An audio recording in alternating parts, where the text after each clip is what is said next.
And with the Chilcot inquiry due to publish its results in the next few weeks, the Iraq War and Tony Blair are set to continue making headlines for the foreseeable future.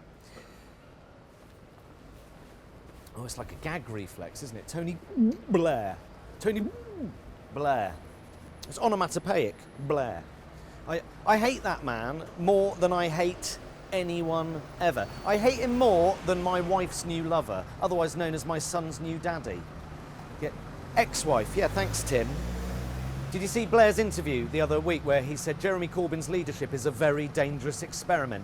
Really? What's more dangerous, having a socialist in charge of a supposedly socialist party, or lying to the public and taking the country to a catastrophic war in the Middle East? It's a tough one, that, isn't it?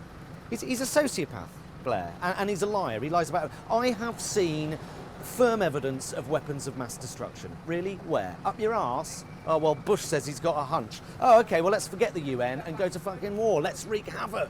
War!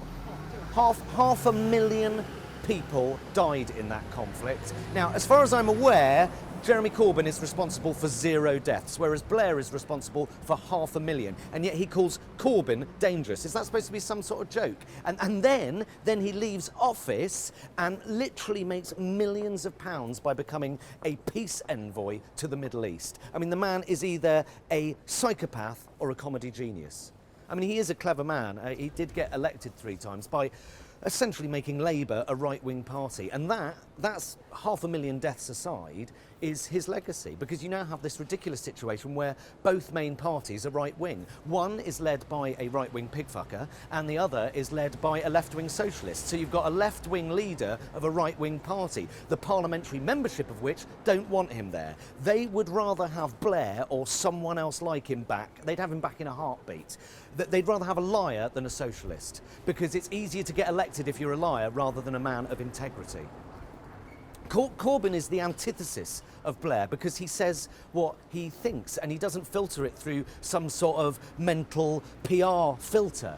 Do you know what I mean? Whatever you think of his policies, he's not thinking about what will win votes. He just says what he thinks, unless he's talking about the EU. But that's another time, Tim. But I mean, Blair lies about everything. He lied about his Catholic faith for the entirety of his premiership. Isn't there something in the Bible about not bearing false witness? Obviously, Blair thought God didn't really mean that one, which is weird because God etched it into a stone tablet, which to me suggests that was pretty much a final draft.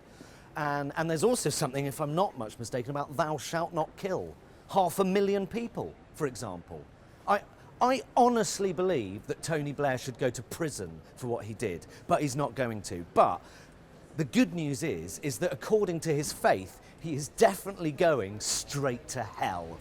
And that is the best news I've had in a long time. Fun times. Should we go again? Yep. Well, the Iraq inquiry has been making headlines for years.